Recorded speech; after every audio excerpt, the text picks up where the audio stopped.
Halo sahabat, Assalamualaikum. Apa kabar? Semoga sehat selalu dan senantiasa berbahagia. Terima kasih sudah setia menyimak video-video SLMT TV dan terima kasih juga sudah subscribe.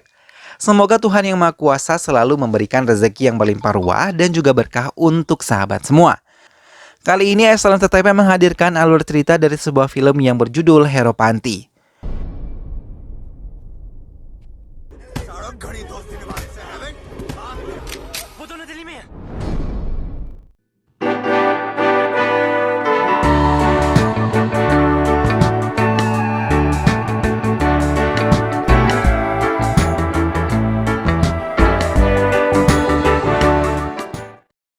Para pemeran ataupun pemain di dalam film ini adalah Bablu sebagai pemeran utama yang merupakan pria periang dan setia kawan. Dimpi adalah wanita yang dicintai oleh Bablu, putri dari Chowdhury. Chowdhury adalah seorang mafia di tanah Jalt, desa Hekri.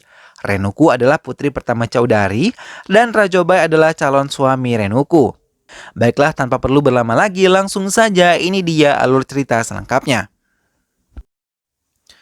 Putri pertama Chowdhury bernama Renuku, tengah mengadakan pernikahan dengan calon suami yang dipilihkan oleh ayahnya. Surat Singh, Chowdhury yang merupakan nama lengkapnya merupakan pemimpin gangster di desa Hekri dan sangat dihormati oleh semua warga dan juga keluarganya. Ia sangat tidak mempercayai cinta dan semua keluarganya semua dijodohkan dan baru mengenal lebih jauh setelah menikah.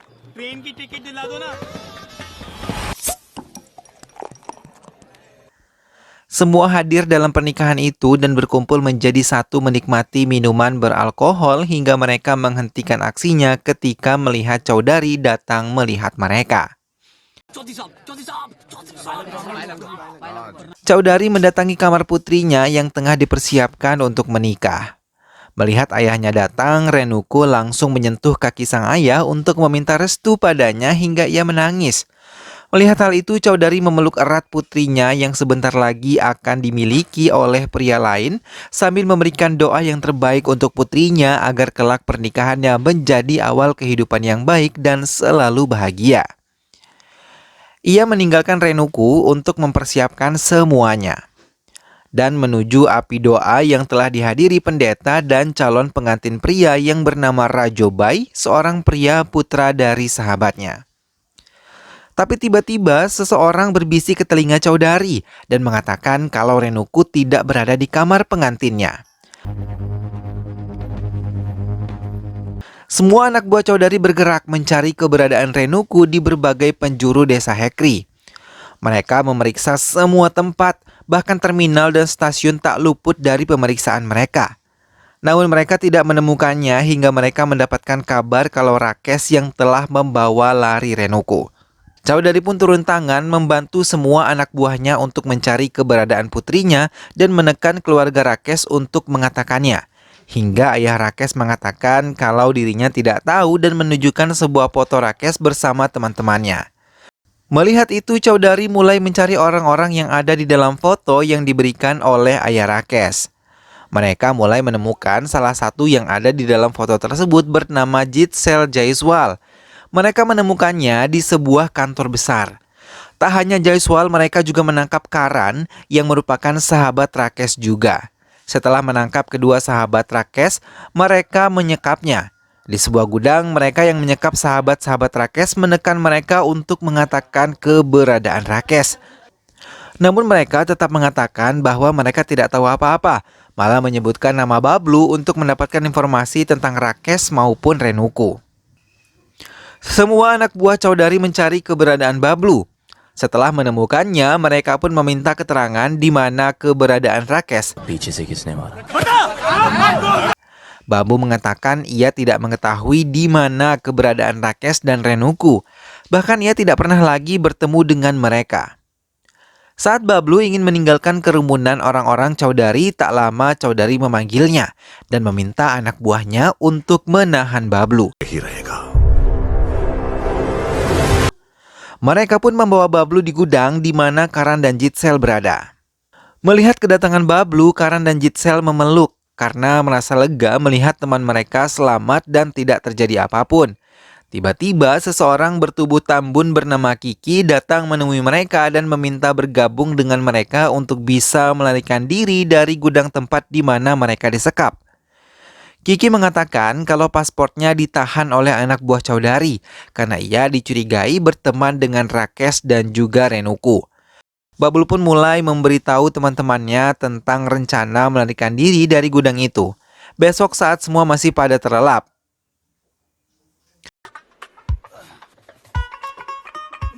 mereka pun menyetujui rencana tersebut dan saat menjelang pagi mereka melarikan diri dari atap yang mereka rusak. Mereka mengendap-endap untuk bisa keluar dari kediaman Chowdhury hingga bisa menumpang kereta api keberangkatan pertama menuju Delhi. Mereka pun berlari dan melewati pekarangan luas Chowdhury, namun tiba-tiba Bablu melihat gadis yang ia cintai tengah berdoa di kuil kecil yang berada di sana. Ia terperangah kagum melihat kecantikan gadis tersebut, sementara teman-temannya menjerit kesal karena mereka telah tertinggal kereta api keberangkatan pertama. Karena keributan yang mereka ciptakan, semua anak buah Chowdhury telah berkumpul di sana siap menangkap mereka. Tanpa banyak perlawanan, mereka pun dibawa kembali ke gudang Chowdhury. Teman-teman Bablu merasa kesal karena Bablu yang berhenti ketika melihat gadis yang ia cintai. Namun Bablu dengan santainya mengatakan kalau ia tidak akan meninggalkan tempat ini sebelum ia menemukan gadis yang ia cintai tersebut. Gadis yang dicintai oleh Bablu ternyata adalah putri bungsu dari Chowdhury bernama Dimpi yang terkena dampak atas menghilangnya kakak perempuannya Renuku. Ia tidak diizinkan untuk berkuliah di luar karena ayahnya Chowdhury takut bila Dimpi akan melakukan hal yang sama seperti Renuku. बचपन में तुम दोनों नहीं भागती मेरी बेटी. Chowdhury mengatakan ia akan menghabisi langsung Rakesh yang telah membawa kabur putri kesayangannya. Dimpi yang merasa kesal karena tidak diizinkan kuliah dan keluar dari rumahnya, mencoba mendekati gudang di mana Bablu dan teman-temannya ditahan. Ia mencoba bertanya di mana keberadaan Rakesh dan Renuku, tapi ia tidak menunjukkan wajahnya di hadapan Bablu dan juga teman-temannya. Namun Bablu dan teman-temannya malah mengejek Dimpi dan tidak mau diajak bekerja sama.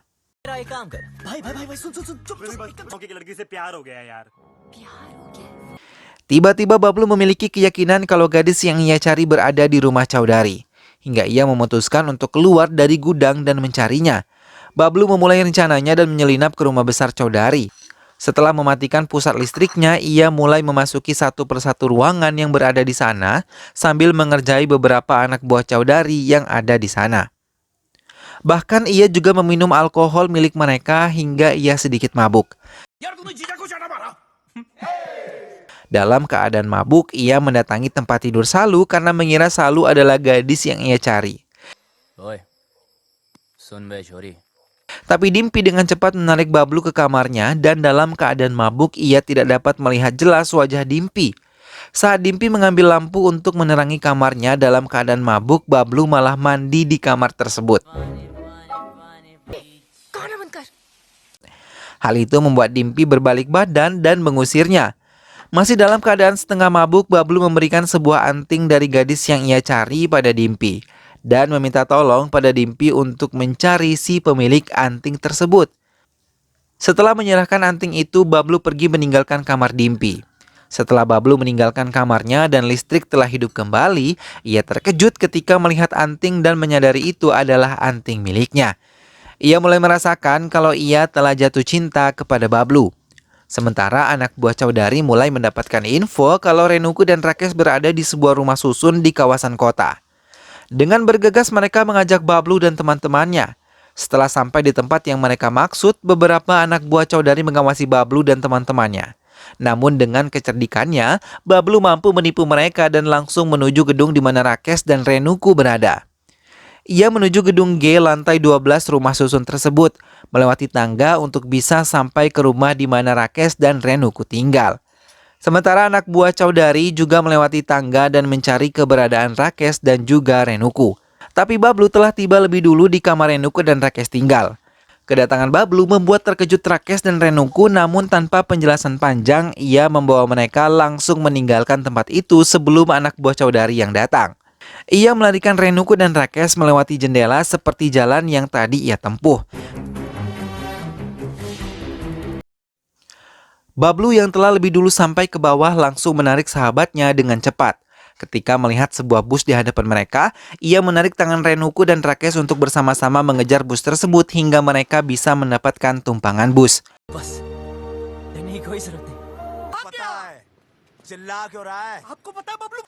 Setelah mengantar Rakes dan Renuku, Bablu kembali ke tempat di mana teman-temannya berada. Mereka pun kembali ke kediaman Chowdhury. Saat di dalam gudang, mereka tidak menyadari adanya Dimpy di dalam gudang tersebut. Teman-teman Bablu menyalahkan Bablu karena tidak menyerahkan Rakes dan Renuku kepada keluarganya, hingga mereka bisa bebas keluar dari gudang yang sangat pengap itu. Namun Bablu mengatakan kalau mereka saling mencintai dan berhak bahagia, karena menikah dengan seseorang yang tidak dicintai akan membuat hidup tidak bahagia. Sampai di kamarnya, Dimpy menceritakan pada Salu kalau Bablu telah membantu Renuku dan Rakes pergi dari rumah susun tersebut dan sangat mendukung kebahagiaan kedua temannya itu. Namun mereka tidak menyadari semua pembicaraan itu didengar oleh salah satu anak buah Chowdhury. Dengan cepat, ia menarik rambut Dimpy dan menariknya untuk mengatakan semua kepada ayahnya. Bablu dan yang lainnya dikeluarkan dari gudang untuk mendengar semua apa yang dikatakan oleh Chowdhury, karena mereka mengetahui perbuatan Bablu. Dimpy dari balkon rumahnya dipaksa untuk menunjuk salah satu dari mereka dan mengatakan siapa yang telah membantu Rakes dan juga Renuku. Dimpy terus menggeleng ketika senjata mengarahkan ke arah Jitzel, Karan, dan Kiki. Namun ketika menunjuk ke arah Bablu, mau tidak mau Dimpy mengiyakan apa yang ia ketahui. Bablu sangat terkejut ketika mengetahui gadis yang selama ini ia cari berada dekat dengannya. Bahkan ia merupakan putri kesayangan dari Chowdhury.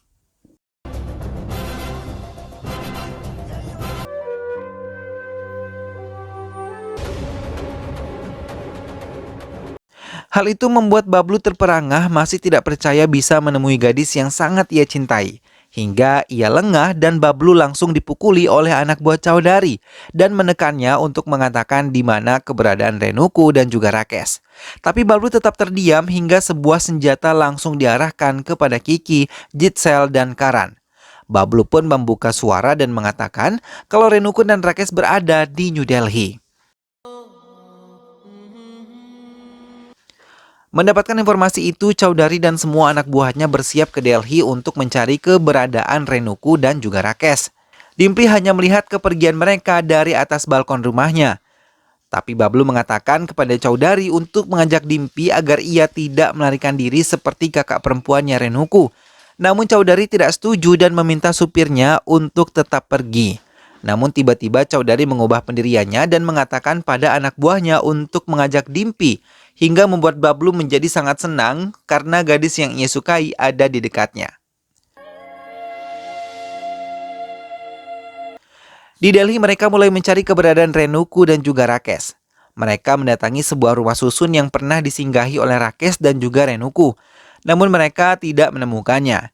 Chowdhury merasa sangat sedih melihat keadaan bekas kamar putrinya. Ia juga merasa terpukul karena kepergian putrinya yang lebih memilih pria lain dibandingkan dirinya yang sangat mencintai putrinya itu. Sesaat setelah menikmati minuman beralkohol, Chowdhury mengungkapkan semua kesedihan yang ia hadapi. Chowdhury menangis sedih karena selama ini ia mencoba melakukan apapun untuk semua putri-putrinya. Ia meragukan kebahagiaan bersama Rakes yang dianggap tidak bisa membahagiakan putrinya Renuku. Ia takut kebutuhan Renuku tidak terpenuhi. Sambil terus menangis, ia menanyakan di mana keberadaan Renuku kepada Bablu. Melihat tangis seorang ayah, Bablu mencoba membiarkan Chowdhury agar ia tenang di kursi tempat mereka duduk. Dimpy yang mulai mencintai Bablu memberanikan diri untuk mengatakan cintanya kepada Bablu karena setelah kebersamaannya di Delhi membuatnya yakin akan perasaannya. Namun saat Dimpy mengatakan hal itu, Chowdhury yang berada di belakangnya langsung berlari menghambur ke arah Dimpy dan juga Bablu. Ia bahkan menerobos mereka sambil menyebut nama Renuku. Ia berlari mengejar sebuah bus karena ia melihat Rengoku berada di dalam bus tersebut. Melihat hal itu, Bablu mencoba mengejarnya. Juga Rengoku yang berada di dalam bus terkejut melihat ayahnya mengejar bus yang ia tumpangi dari belakang. Tak lama anak buah Chowdhury berhasil menangkap mereka, kemudian semua anak buah Chowdhury memukuli Rakesh. Chowdhury menampar Rakesh dan melihat hal itu, Rengoku memohon kepada ayahnya untuk diampuni dan hidup bahagia bersama dengan suaminya. Chowdhury meluapkan kekhawatirannya kepada Rengoku sambil menangis. Namun tanpa ia duga, Rengoku mengatakan hal yang sangat membuat hatinya terluka dan sangat bersedih. Melihat kakak laki-lakinya dilukai seperti itu, Bai meminta Chowdhury untuk menghukum Rengoku dan Rakesh bahkan menghabisinya. Chowdhury mengiyakan bila semua anak buahnya berniat menghabisi Rengoku dan Rakesh, tapi tiba-tiba Rengoku mengatakan kalau ia sedang hamil. Namun karena luka hati Chowdhury terlalu dalam, ia menganggap Rengoku telah mati dan ia hanya memiliki satu putri, yaitu Dimpy. Chowdhury pun meninggalkan Rengoku dan juga Rakesh. Chowdhury meminta maaf pada Bablu dan teman-temannya, lalu membebaskan mereka. Ia juga mengatakan untuk mereka datang ke acara pernikahan Dimpy dengan pria yang telah ia pilih. Namaste.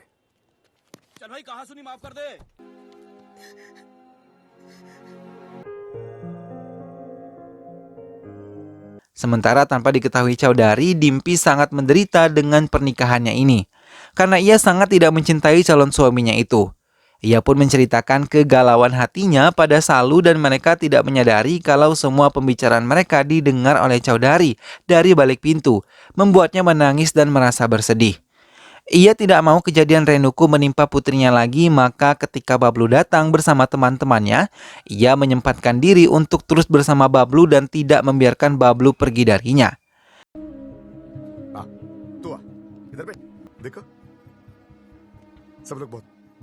Ia mengatakan pada Bablu untuk tetap bersamanya sampai proses pernikahan putrinya selesai dilakukan.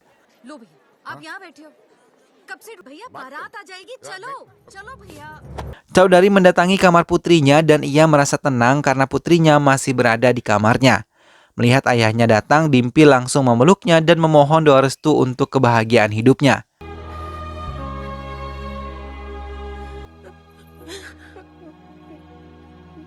Setelah itu Chowdhury menemui Bablu dan mengatakan ia mengira Bablu akan menculik putrinya, namun dengan tegas Bablu mengatakan ia tidak akan menculik Dimpy sampai ia mendapatkan restu dari orang tuanya.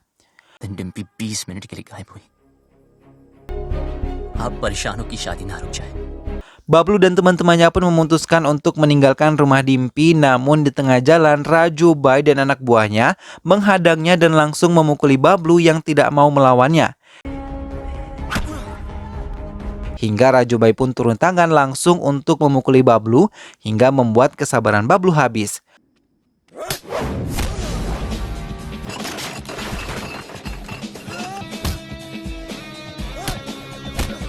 Ia pun menghajar Raju Bai, tapi ia masih bisa mengendalikan emosinya untuk tidak menghabisi Raju Bai. Tak lama Chowdhury datang dan mendekatinya sambil mengatakan ia mengantarkan putrinya ke calon suaminya. उसकी बारात मेरे दरवाजे पे खड़ी है और मैं यहाँ खड़ा हूँ।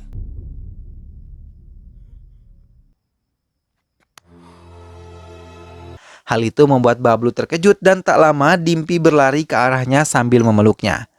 Chowdhury mengatakan ia tidak ingin melukai putrinya untuk kedua kalinya dan ia harap Bablu bisa membahagiakan putrinya Dimpy.